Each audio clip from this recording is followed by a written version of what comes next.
Buenos días, soy Fabiana Villamizar de quinto año B y junto a mi grupo les vamos a hablar sobre los circuitos eléctricos. Un circuito eléctrico es un conjunto de elementos eléctricos y electrónicos que se conectan a una misma fuente de poder. Estos elementos están dispuestos de tal forma que la corriente regresa a la fuente después de recorrerlos.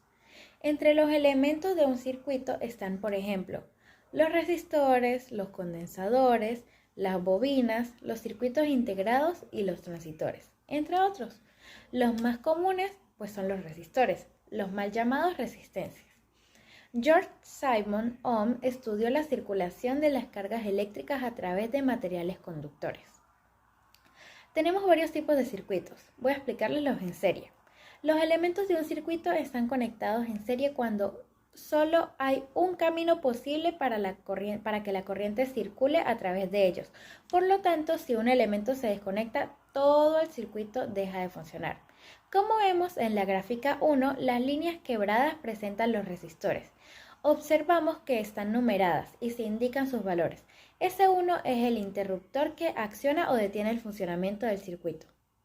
Además, el símbolo a la izquierda indica que la fuente de energía es de una batería de 25 voltios. Para que el circuito funcione, la corriente debe salir de la batería y recorrer todos los elementos para volver a ella.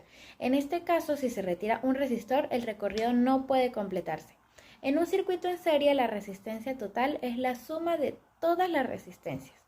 Como un ejemplo de un circuito en serie, podemos considerar el circuito de una linterna o de una serie de bombillas conectadas en serie.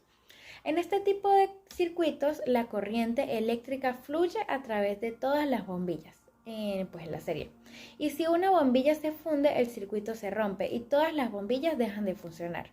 Además, la resistencia total del circuito es la suma de las resistencias individuales de cada bombilla en la serie. Por segundo lugar tenemos el circuito en paralelo. Un circuito es en paralelo cuando sus elementos están conectados de tal manera que hay varios caminos posibles para que la corriente circule en él.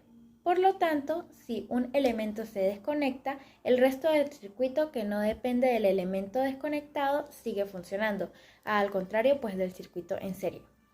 En el circuito 2 podemos ver que los resistores están conectados en paralelo. Observamos que si uno se retira de los resistores, la corriente aún tiene dos caminos posibles a través de los resistores restantes.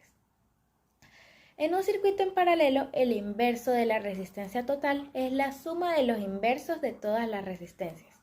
Un ejemplo típico de un circuito en paralelo es las lámparas conectadas, varias lámparas conectadas a un solo interruptor y a una toma de corriente. La corriente eléctrica fluye a través de la toma de corriente, a través del interruptor y luego a cada lámpara por separado. Por último tenemos el circuito mixto.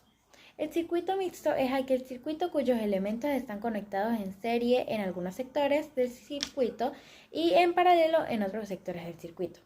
Si el circuito de la figura 3 se retira el resistor R4 o R5, el circuito deja de funcionar. Por lo tanto, estos dos resistores están conectados en serie. Sin embargo, si se retira uno de los resistores R1, R2 o R3, el circuito sigue funcionando a través de los otros dos resistores. Es decir, que estos tres resistores están conectados en paralelo. En conclusión, un circuito es mixto cuando tiene resistores en serie y en paralelo.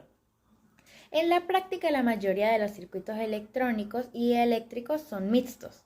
Para hallar la resistencia total en un circuito mixto se calcula el total de las resistencias en serie y el total de las resistencias en paralelo y luego se suman los resultados.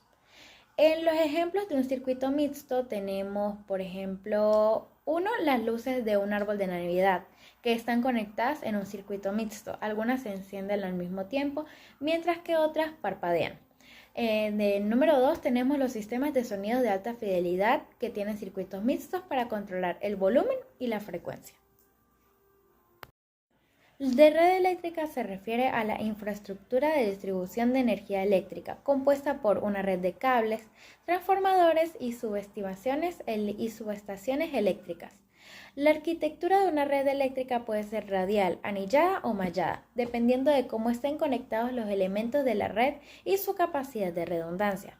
La arquitectura de una red eléctrica también puede incluir elementos de automatización y control para gestionar y optimizar el flujo de energía en la red. Tenemos primero la red radial.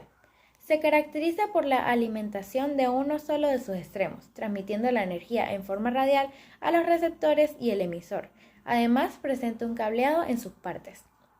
En segundo lugar, tenemos la mallada. Una red eléctrica mallada se refiere a una red de transmisión de electricidad en la que las líneas de transmisión se entrecruzan, creando una malla o red en lugar de líneas de transmisión, que van de un punto a otro.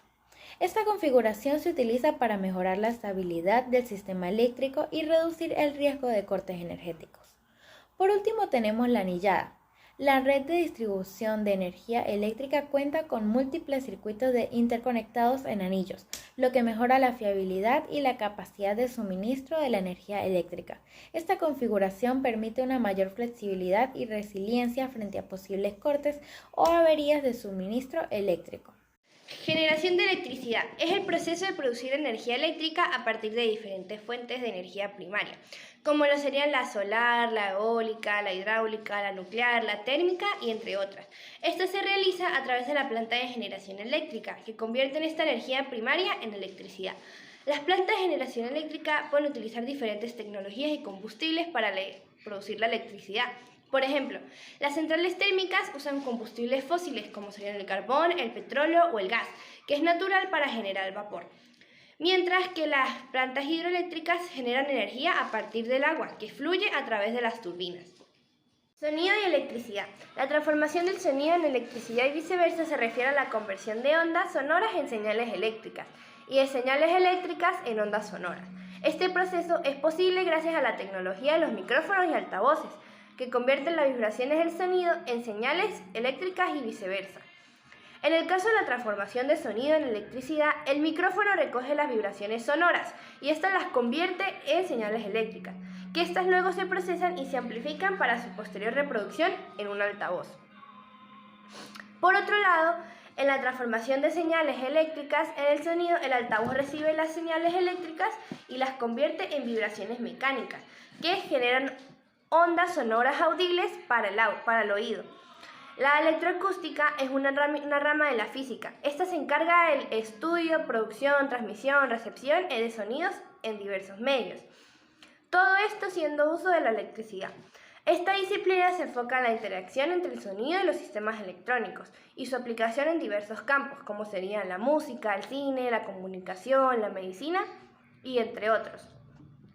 La electroacústica combina los conocimientos de acústica, electricidad, electrónica, computación y psicoacústica para analizar y desarrollar tecnologías que permitan la grabación, procesamiento, reproducción y amplificación de sonidos. Un ejemplo de esto serían los sistemas de audio utilizados en los conciertos y eventos en vivo, los sistemas de megafonía, las grabadoras de audio, los instrumentos musicales, entre otros.